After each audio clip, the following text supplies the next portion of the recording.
Sir, I call on Government Orders of the Day numbers 1 and 2. Appropriation 2012-13 Estimates Bill, Committee Stage continued. Exclusive Economic Zone and Continental Shelf Environmental Effects Bill, Committee Stage. I declare the House in committee for further consideration of the Appropriation 2012-13 Estimates Bill and consideration of the Exclusive Economic Zone and Continental Shelf Environmental Effects Bill. Mr. Chairman. Mr. Speaker.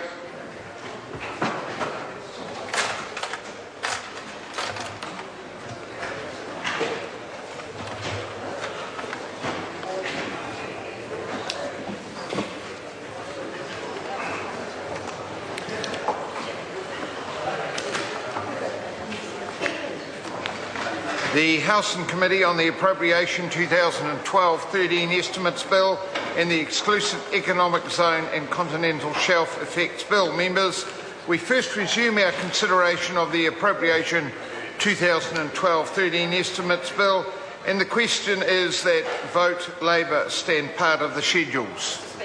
Mr. Chair.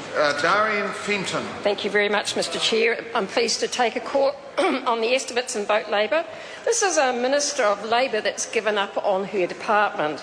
She's handed it over to Stephen Joyce's mega ministry, Moby, where the Labour portfolio will be swallowed up into this business. Order.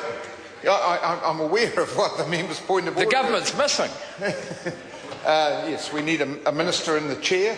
Thank you for bringing it to my attention. Sorry to interrupt the member, Darian Fenton. As I was saying, the Minister has handed over her portfolio to Moby, where the Labour portfolio is going to be swallowed up into the so-called business-facing ministry. Of course, the Labour part of the business doesn't count to this government. In their view, it's only business and money that count. Workers have nothing to do with wealth creation in their world, and they certainly don't deserve a specialist department that looks out for their interests. Mr. Chair, it's the first time in 121 years that we will not have a Labour department with the expertise and focus on improving effective employment relationships, protecting workers from exploitation and developing labour market strategies. The Department of Labour is one of our oldest government departments with a proud history and record, hailed from other countries for the work it's done, but this government and this minister have ditched it. Over the last 4 years, all we've seen from the Minister of Labour is overseeing a department that's spent a lot of time arguing on an ever-shrinking role for the department and managers arguing over which bit they're going to be in charge of. At the estimates hearing, when we asked, there was no plan and no budget for Vote Labour, even though it was due to merge with Moby 1 week later.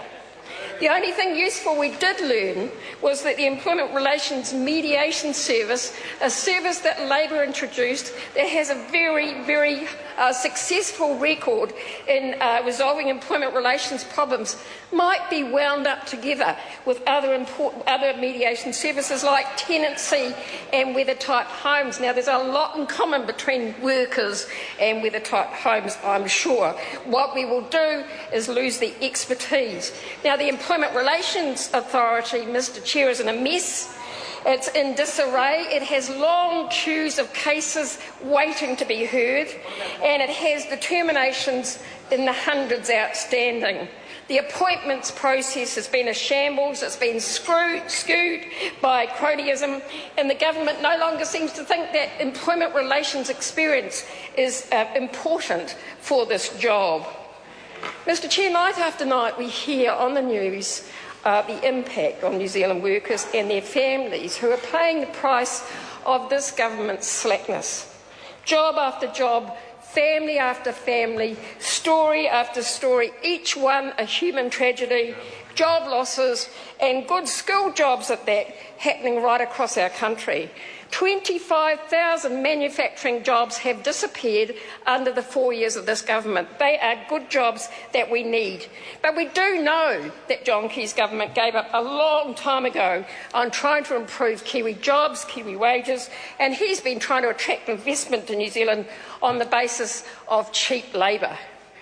The government boasted about Heinz Wattey giving up on 400 or 350 good jobs in Australia and moving to New Zealand. Well, let's tell the truth about what happened there. What happened there is those 350 good jobs have ended up in New Zealand as 70 labour hire workers on minimum wage. Now, I don't think that's anything to be boasting about. The other panacea that we hear all the time from the national members is the 90-day trial period. What I find so interesting about their boasting about its success is all the research that they've done. In all the research they've done, they haven't been able to find a single worker to give feedback on it, and especially those who've been sacked without reason and without recourse to justice. Under this government's watch, we've had one of the biggest scandals around workers ever with the exploitation of foreign fishing crew.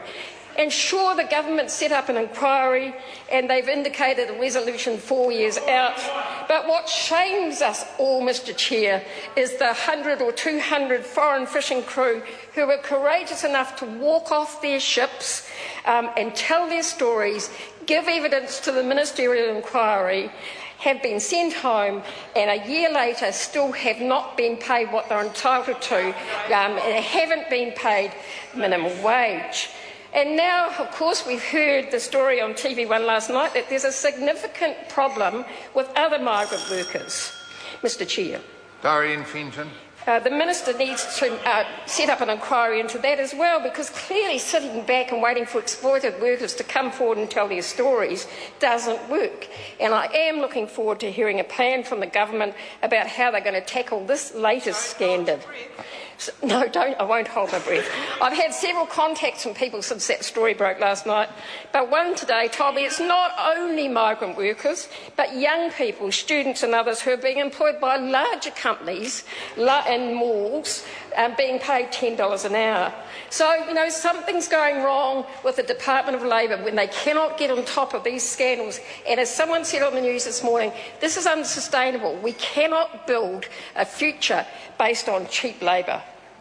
We know the government's doing nothing about training New Zealand workers, 162,000 of them, any of them who would have loved to have had one of the jobs that this minister actually approved, the 110 facade installers. She approved them coming to New Zealand instead of insisting that this company train New Zealand workers. These are jobs that workers could be easily trained for. They're described as basic labourers' work. And I'm worried about the Christchurch rebuild, and that will become a ground for further exploitation of migrants.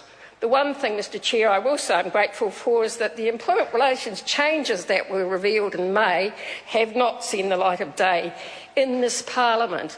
And it's a relief and a reprieve, yes, for workers and particularly those caregivers on minimum wage at Aranui Home and Hospital who were on strike for 3 days a couple of weeks ago because they have not been able to conclude a collective agreement. They told me they're extremely worried about the government's amendments because it means that their employer will just simply be able to walk away from the bargaining, and these low-paid workers will not have to continue with their employer-imposed individual contracts. The government and the minister have been warned that these changes, the changes that they're planning for amendments to the Employment Relations Act, will have consequences for wages, for fairness, for collective bargaining, and they will be in breach of our international obligations. I expect them to ignore that. They usually do. And finally, on health and safety, I will acknowledge I think the Minister's sincere on that, but I'm worried about the direction of that, where the task force is going on that.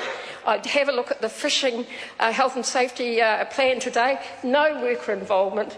They just believe in individual responsibility in a model that's about individual human behaviour Have a look at the advisors to the Health and Safety Task Force. Have a look at what the experience is. There is hardly any worker input into that. Because this government doesn't believe that working people have anything to contribute as equal participants in the workplace. They think that workers should stay in their place, keep their mouths shut, and just be grateful to have a job. And finally, Mr. Chair, can I mention once again, as I have often in this Parliament, the cleaners in this place who clean up after us every night, who are on minimum wage, who want $15 an hour, who could have $15 an hour if this government were prepared to support David Clark's very, very reasonable bill. I cannot believe that in a place like this, where we're supposed to set an example, the Prime Minister is prepared to see his cleaner, Jane, continue to be paid $14 an hour. She gets $14 an hour because she's a supervisor, work 2 jobs because that's the only way she can make ends meet. And because she's only on 30 hours. She's over 60, she's tired, she's been working long hours on low pay for most of her life. Now she has her son working here so he can help the family. This Parliament has to do something about it. We can do something about that situation. They're not the only minimum wage workers in this place. If we're prepared, if the government is prepared to stand up and be counted when it comes to David Clark's minimum wage bill. So there is a lot happening in this Labor portfolio, Mr. Chair.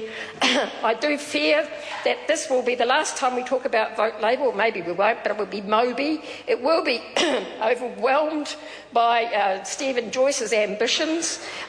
From what I've seen of the restructuring that's being planned for this mega ministry, the Department of Labor, the very, very important role that's played for 121 years, will be squashed, will be subsumed, will have all of its energies apparently directed towards being business-facing where workers don't get a look in, where all of the important work that we've had to do fails. Jamie Lee Ross. Mr. Chair,